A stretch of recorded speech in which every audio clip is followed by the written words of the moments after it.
já é um ponto de partida para o adultério. Então isso é pecado, porque no coração já houve o adultério. Já existe uma maquinação para haver esse adultério. Já existe uma preparação, uma predisposição para esse adultério acontecer. Então deve-se tomar muito cuidado com isso e já combater isso lá dentro, antes de chegar lá de fora, antes de ser consumado. Deve ser combatido, arrependido de toda maneira. Na parte 2 nós temos aí as causas da infidelidade. Vamos ver aí, tópico 1, concupiscência, tópico 2, carências. Vamos ver então, tópico 1, concupiscência. Veja bem que a palavra é concupiscência, não é concupiscência. A maioria das pessoas fala essa palavra errada. Essa palavra indica o quê? Ambição, desejo, sempre com a conotação de coisa ruim, desejo por alguma coisa que vai fazer você pecar. A Bíblia fala sobre isso, a concupiscência dos olhos, né? Fala também sobre o que? A concupiscência da carne. Então são o que? Desejos, ambições, que surgem através dos olhos. É um modo de Satanás fazer a pessoa pecar, né? Causa nele o que? O desejo ao pecado. Então o que Satanás fez com Eva? Primeiro, fez com que ela olhasse, olha, o fruto é bonito. Depois sentisse o que? O desejo de experimentar. O desejo de se tornar grande, se tornar igual a Deus, de saber a diferença entre o bem e o mal. Então, ele vai estimulando, né, através dos nossos sentidos, os 5 sentidos que nós temos aí. Né, o tato, a audição, né, paladar, o olfato. Então ele vai o quê? Estimulando a visão. Então primeiro ele vem com a visão e depois ele vem aí aí vem o cheiro, né? Você vai sentir o cheiro da pessoa, você vai olhar os contornos da pessoa, então você vai escutar a voz da pessoa. Então olha só como é que vem. Aí vem um beijinho no rosto ou na mão, né, ou aquele contato com o corpo da outra pessoa. Veja bem que os sentidos vão sendo estimulados. Então a pessoa vai ficando o quê? Prisioneiro do pecado. Satanás sempre usa as mesmas artimanhas. Então você deve tomar cuidado com isso e evitar isso. Então evite esse contato, esse abraço, esse beijinho que não tem nada, né, esse sentir o perfume do outro ou da outra. Esse ficar parado com o olho olhando as curvas, né, da pessoa. Então veja bem, as tentações sempre foram as mesmas. Agora é preciso o quê? Evitar isso. Jesus disse, olha, é melhor entrar no céu com um olho só do que ter os 2 olhos e ser lançado no inferno. Então, o que ele diz? Arranca o teu olho. O que é arrancar o olho? Você está olhando? Tire o olho. Se não tiver jeito de tirar, dá um tapa na sua própria cara e tira esse rosto, tira esses olhos dessa ambição, desse desejo de fazer o pecado. Então, concupiscência, um fato interessante salta aos olhos de quem lê os conselhos de Salomão contra a mulher adúltera em Provérbios. Não há referência ao diabo em suas advertências. O sábio não responsabiliza o anjo caído pelo fracasso moral dos homens, mas responsabiliza aquele a quem chama de filho meu. Então veja bem, o diabo ele tem o quê? A tentação, mas ele não vai empurrar ninguém, não vai forçar ninguém a fazer o pecado, a cometer esse pecado. Ele ajuda a ideia, né? Ele ajuda, aí ele dá o estímulo, ele vem no pensamento da pessoa, ele não empurra ninguém, não força ninguém. Então ele vem nos pensamentos, nas intenções, ele vem provocando isso. Então a pessoa vai maquinando isso, porque o adultério ele não acontece assim, o que aconteceu. É preciso haver o quê? Um desejo de adulterar dentro da pessoa. Então Tiago fala sobre isso, que nós pecamos, por quê? Porque nós temos a concupiscência, o desejo já dentro de pecar. Não é que o diabo forçou, não é que ele empurrou, não. Ele veio com a tentação, sabendo que nós já temos esse desejo de pecar. Então somos agentes morais livres e temos a liberdade de escolher entre o bem ou o mal. Desejos bons e ruins são inerentes ao ser humano. Não os subestimemos. Por isso o sábio aconselha: não cobices no teu coração a sua formosura, nem te prendas com seus olhos. Provérbios 6:25, confere aí com Gálatas 5:16. O que é cobiçar? Desejar. E os olhos, a porta de entrada para o adultério, é sempre aí os olhos, né? Quem é cego, claro que a porta vai ser através do cheiro, né? Ou através da audição, da voz da pessoa. Mas aqui, para as pessoas, na sua grande maioria, então vem através do quê? Dos olhos, do seu olhar. Ele parar os olhos numa pessoa, né? Chama-se aí muitas vezes o flerte, né? Parar e ficar olhando para a pessoa. Aí vem um sorriso, vem um piscar de olhos, né? Vem alguma coisa que vai chamar mais atenção ainda. Aí vai haver o que? A aproximação, o desejo de tocar, de sentir o cheiro. Então vai assim, vai aumentando. Então deve-se evitar esse próximo passo a todo custo.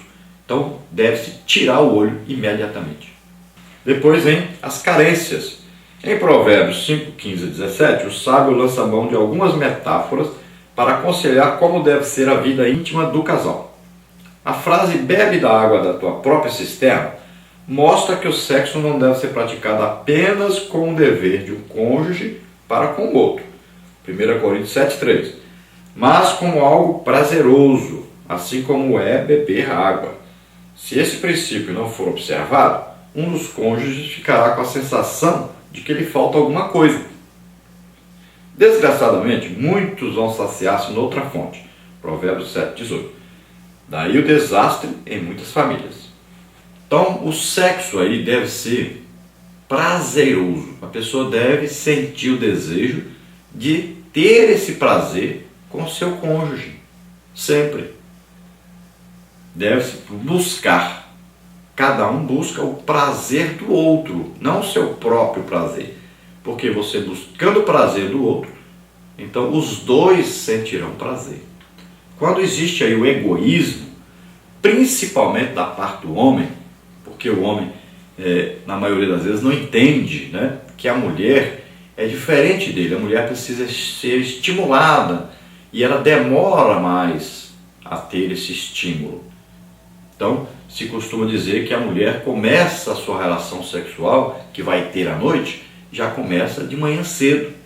Quando o homem acorda, aí ele dá um beijo, ele chama de meu amor, né, e deixa entender que vai haver o sexo naquele dia. Então, isso já começa ali uma relação sexual que vai se consumar à noite. Então veja só que a mulher é estimulada por palavras, né? Por também o cheiro, né? O homem deve usar um perfume, né? Deve ser um homem cheiroso, escovar os seus dentes direitinho. Então ele vai estimular a mulher a ter esse desejo sexual que será satisfeito depois. Deve haver o quê? Carícias. A mulher precisa de carícias. O homem no namoro tem uma mão aí que não para quieta. Mas depois que casa, parece que essa mão morre. E a hora mais necessária dessa mão é agora. Antes é pecado. Então agora ele deve fazer carícias, né? Ele agora deve estimular a sua esposa a ter o desejo sexual, que será satisfeito no ato sexual. Então imagine um calor, 40 graus, e você suado, com desejo de tomar água. Então aquele desejo, aquele prazer quando você toma aquela água geladinha. Então o sexo deve ser visto assim, como aquele prazer. Você está em meio aí às tormentas da vida, aos problemas da vida, o corre-corre da vida, e você tem um presente de Deus para você, aí bem do seu lado. Então esse presente foi o seu cônjuge. Então você sacia essa sede, tenha prazer em saciar essa sede, que é uma sede normal ao ser humano, a sede de sexo, de prazer sexual. Na parte 3, temos aí as consequências da infidelidade. Tópico 1, perda da comunhão familiar. Tópico 2, perda da comunhão com Deus. Tópico 1. Perda da comunhão familiar. Uma das principais consequências da infidelidade conjugal é a desonra da família. O sábio avisa que o seu fim é amargoso como o absinto, agudo como a espada de dois fios. Provérbios 5:4. Então o adultério, ele não causa apenas a desgraça da pessoa em si, mas o adultério atinge a família, causa a desonra da família. Esta família passa a ser vista diferente pela sociedade. Toda a família é atingida. Existe a vergonha pela qual os filhos passam. Existe a vergonha do cônjuge que foi humilhado, que foi traído. Então todos, a família toda é atingida. Os parentes da pessoa que foi traído, os parentes da pessoa que traiu. Existe aí uma quebra de comunhão entre essas famílias. Existe aí conversas, né? Existe aí o desejo de vingança da pessoa traída. Então é uma coisa terrível, destrói a família completamente. Esse fim amargo respingará nas famílias envolvidas. Provérbios 6:33. O sentimento de vingança estará presente na consciência do cônjuge traído. Provérbios 6:34. Se pensássemos na mancha que a infidelidade conjugal produz, teríamos mais cuidado quando lidássemos com o sexo oposto. A pergunta inevitável é: Deus perdoa quem cometeu tal ato? Não há dúvida que perdoa, mas apesar do perdão divino, as consequências ficam. Provérbios 5:9-14. Nós estudamos aí a vida de Davi e é bom sempre a gente recordar, né, o que causou o adultério de Davi. Então causou aí inimizade, divisão, perseguição, né? Muitas coisas foram causadas pelo adultério de Davi. Houve assassinato por causa desse adultério, né? Uma criança perdeu a vida por causa desse adultério. Depois, problemas e mais problemas familiares ocorreram devido a esse adultério. Então veja bem que o adultério é uma coisa tremenda, que pode atrapalhar e arrasar toda uma família. Agora, muita gente acha que o adultério é um pecado imperdoável. Não. Se Jesus ensinou a perdoar até os nossos inimigos, imagine o nosso cônjuge. Então a saída sempre para a traição é o amor, é o perdão. Se Deus nos perdoou, nós que vivemos traindo Deus, né? Se nós compararmos aí a nossa vida com Deus como um casamento, como na Bíblia se fala muito de Deus, a relação de Deus com Israel, mostrando um casamento, e sempre quando eles iam para a idolatria, né, Deus dizia que eles estavam adulterando. Então imagine, quantas vezes nós adulteramos esse relacionamento nosso com Deus. E Deus sempre nos perdoou, assim como perdoou várias vezes a Israel. Então veja bem que o casamento, ele tem aí o seu vínculo, e esse vínculo está no amor. Agora, se existe amor, existe perdão.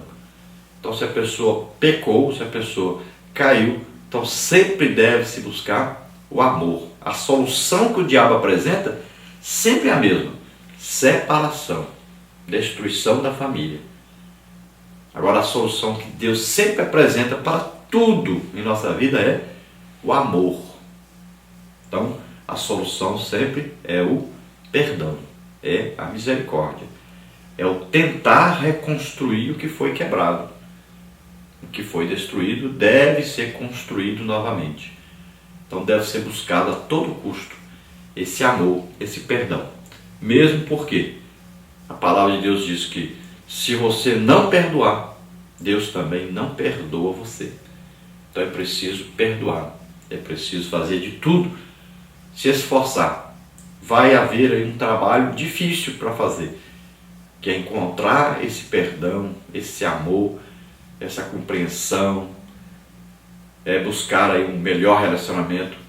É uma coisa que demora um pouco, que dói, né? Que causa muito sofrimento, mas é preciso tentar a todo custo, é preciso fazer de tudo para se achar esse amor e esse perdão, para que haja uma reconstrução da família.